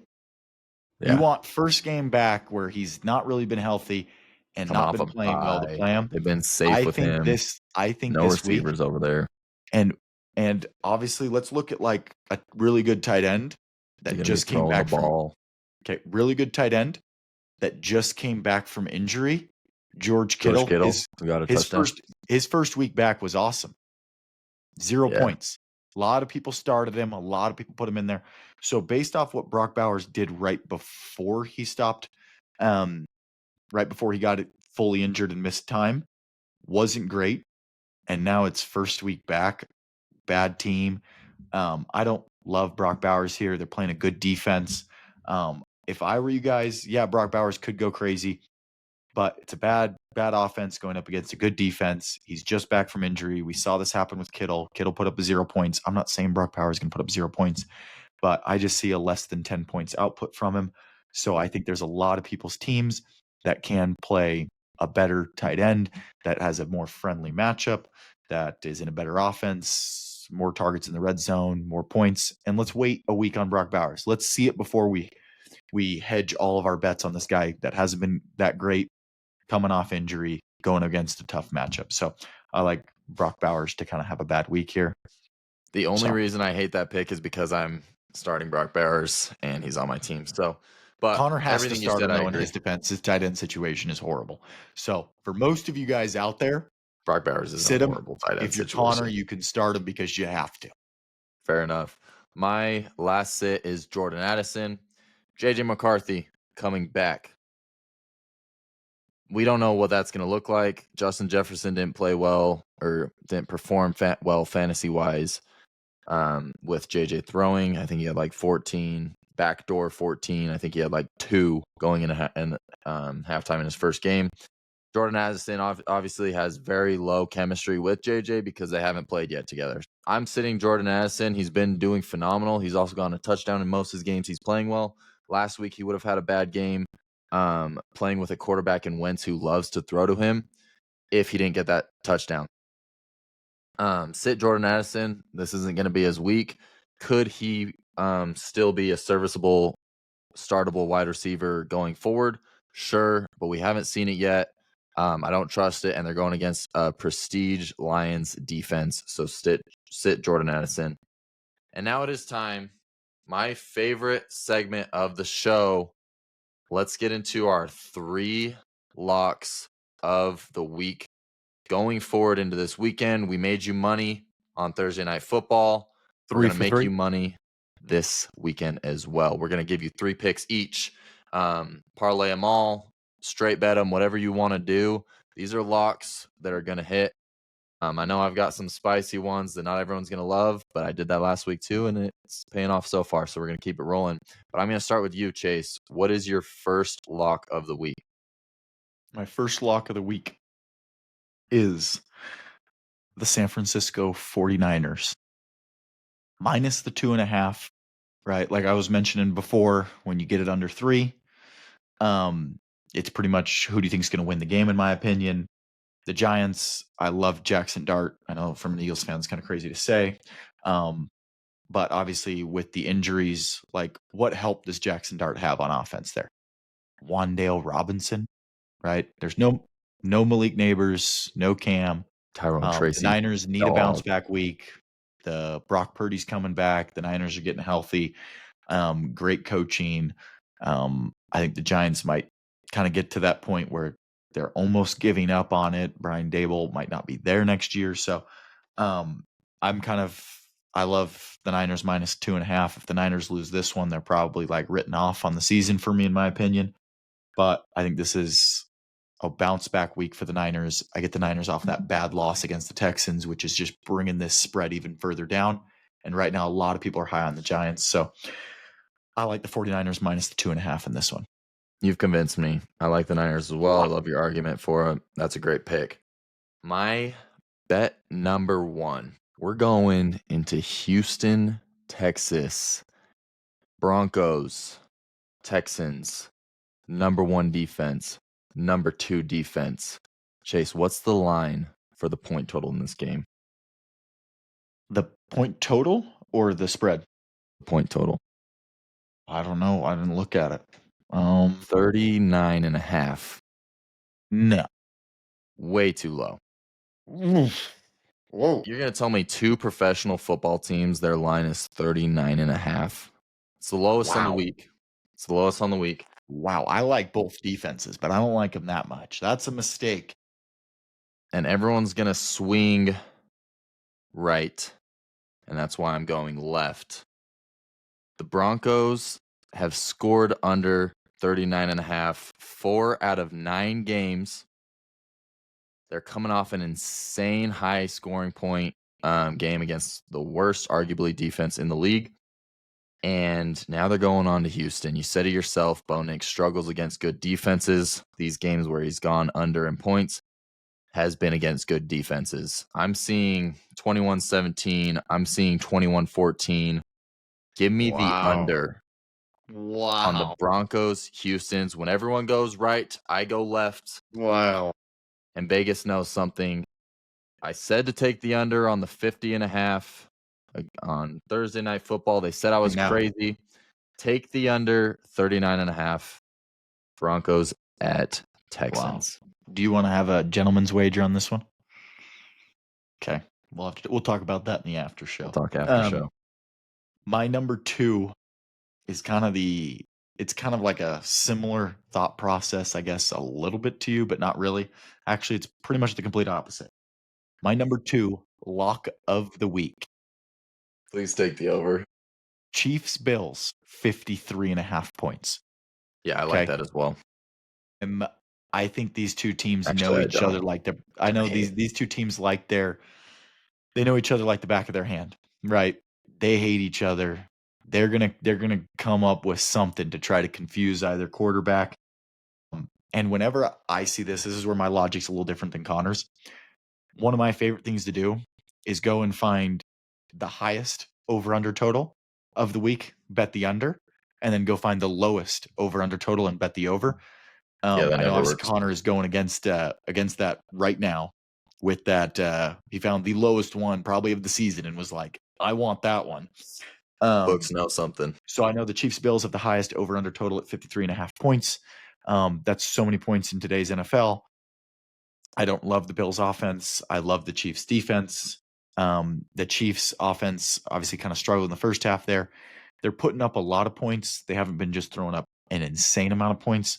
In order for this one to cover, it needs to be insane on both sides of the ball. So I like the under on the 53.5. That's one of my locks of the week and has to hit. I looked at that game too, and I wanted to come out with some crazy. So many points. It is a lot. But I mean, the reason I want to stay away from it is a lot, but it is also too offensive. I think the side that scares me is the Bills. But every time these two teams play, it's like 33-27 or something. You know, it's Bills offense was a lot better then. That's true. Yeah, and so that's why I don't necessarily hate it. Under. I like the pick. The actuaries made a mistake.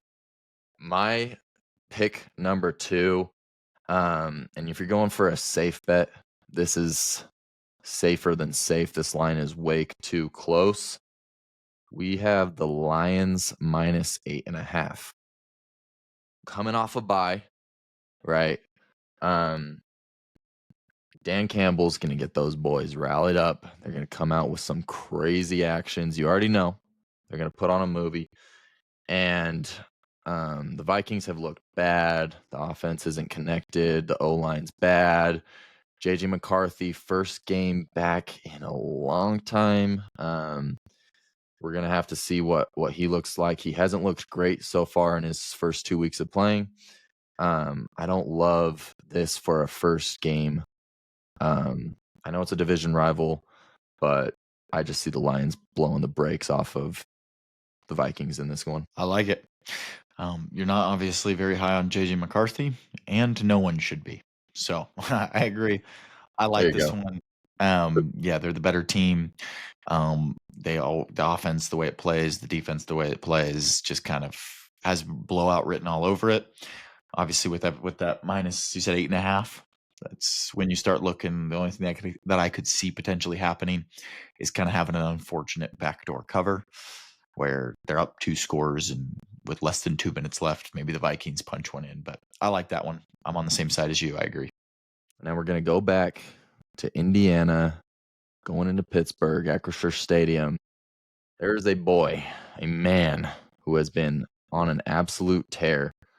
Offensive Player of the Year, lock.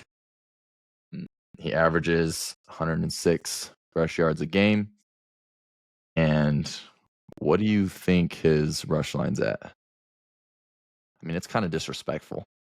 I'm going to go 92.5. I mean, you're so close. 93.5 is his rush line. He's going against a Pittsburgh defense that's 18th in the league in the rush defense. And they allow 100 yards per game to running backs, but they haven't seen Jonathan Taylor yet. Now, in my first bet, I steered right when everyone was going left, and we're going to do it again. They allow 92 rush yards to running backs at home. Jonathan Taylor is so due for a cooler. It is insane. The game script is going to be pass heavy. It's a -3. The books know something. Jonathan Taylor under 93.5 rush yards in this game. Place it, lock it in, make some money this week. He's only had 3 games under this line this season. He's coming off of a game where he had 12 carries for 153 rush yards. He's going to get under this line, 93.5. Why? Because he's due. Why? Because it's going to be a pass-heavy script. And why? Because the Steelers at home find a way to defend the run, and he's not going to get over 93.5 rush yards this week. And that is my third bet of the week to win you some money. A little Pat McAfee special. Think you're going one way, goes the other. I was about to clown you. If you were going to take his over, I was literally going to remind you that you had Steelers minus or plus the 3 points. So I'm so glad I got you ready for that. Contradicting here. Whether the pick's good or not, I'm glad we don't have contradicting. Because if you would have said Jonathan Taylor's going for a honey bucket and the Steelers are going to be within 3 points, I would probably laughed you out the room. Probably still take Jonathan Taylor's. I know I have obviously the Colts in this one. I don't hate the pick. That defense has got to start at least playing better at some point. I obviously don't want to pick it yet. I don't hate it. I don't love it. But hey, guys, Connor was 3-0 for his Thursday night slate. I didn't have any picks. I just agreed with Connor's. But they also held Josh Jacobs last week, who's also been pretty hot. He's not as efficient. I mean, he's nowhere near Jonathan Taylor, but they also held him to I mean, I don't have the exact number, but it was under 60 yards. So, Connor, if you had to pick a favorite one of mine, which one are you going? My favorite bet of yours is the Niners, 2.5. You're scared of the Chiefs Bills one. Okay. And then yours, remind me again. So you obviously had the under 39.5. I already know what your favorite's going to be. This one, Lions -8.5, and Jonathan Taylor under 93.5. Yeah, I think I got to go the Lions one. Yeah, I figured. I mean, that's the safest one. I wanted to come in here with some spicy, find some trends. I don't know that you got to give the listener some confidence. You can't tell them I want to come in here with some sleepers that are spicy ones that not a lot of people agree with. Oh, they're going to make them money though. That's true. Because what's the public doing? Everyone's telling everyone go bet the over on Jonathan Taylor rush yards. It's too low. So it's a lock that you're going to make money if you go. Well, I don't necessarily think everybody's saying go. You got to go over it. No, but I've had a lot of people in my ear about it. Okay. Well, I'd say what we could do that would be fun is me and you need to parlay together. My favorite of yours and your favorite of mine. So we'll go with the Lions minus the 8.5 parlayed with Travis Hunter of the Niners. Last chance. Oh, Travis Hunter. I mean, why don't we do a 6-legger? 6-legger. Because I personally love all of mine. Yeah. And well, mine are all good. I love 2 of yours. I like the other one. So we might have to just throw on a little I'm 6 leg. I don't like one of yours. I'm okay with one, and then I like one. So You don't you like got the the under, full huh? range. The unders, it's such a low total. Oh, yeah. That's why it's bound to hit. Like, I mean, we're literally talking, 24-17 covers. I can't wait to come back into yeah. Monday's show and be 6-0. After Goal. this, That'd be awesome. unreal. Hey, All right. keep track of it, everybody. Clown us if it's wrong, but it won't be. So you might as well tail and make some money. Comment who has the better picks. If you've made it this far, please make sure to like and subscribe. It's going to help us out a lot. It's going to help us create better content. And if you've made it this far, clearly you love the show. So show some love for your boys. Chase Godey. I'm your host, Connor Hall. And with that being said, should we get into some after show? Sure. Let's do it. I don't have long because I got places to be, but all good. We can run a quick 5-minute after show. I wrote this down. Victor Wembanyama. What do you think his MVP odds right now? Plus 425. Well, the book I looked at, DraftKings had him at plus 400. Second best odds behind the free throw merchant guy nobody loves watching. Should be number one. That makes sense. Shay's one. Yeah. Shay's one. He was two. It was kind of close there with a few others. But Wemby plus 400. I know we talked about doing a gentleman's wager here. You going to give me better odds in the book? You going to give me a plus 500? No way. Okay. Actually, okay. What would that be? 1. So that's 5-1. So if we did how much would you be willing to lose on the bet? Because obviously your side involves a bigger payout than my side. Such a big risk. Because I'm thinking like 50, which is a lock. 50, and then you just gotta. But then I have to pay you 250, and I just 250 if somehow, some to way win $50. See, it's good odds. See, you're almost talking yourself into taking Victor for MVP. No, I'm just talking myself out of doing this wager. Jay gets hurt. It's done. Just a little interesting one. I'll let you think Dude, on that. Wemby's not winning MVP. You never know. Okay, then take the bet. No, I'm not going to. The best part about it is we can get it recorded. No, I'm not going to take you on that. You might as well go place it in the sports book. Looks like he came around for anybody watching this after show. If anybody's still here, Connor. There you go. Around. Second one I will. What was the other one we were talking about?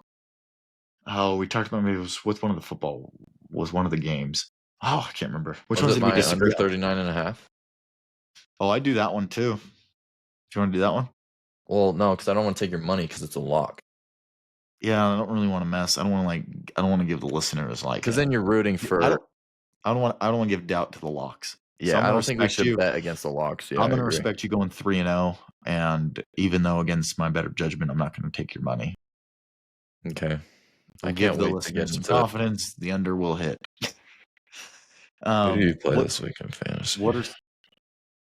Oh, okay. Dude, this is actually not a good week for me. Here. Anytime you got like 3 players that are like no-brainer starters out for buys, not a good week.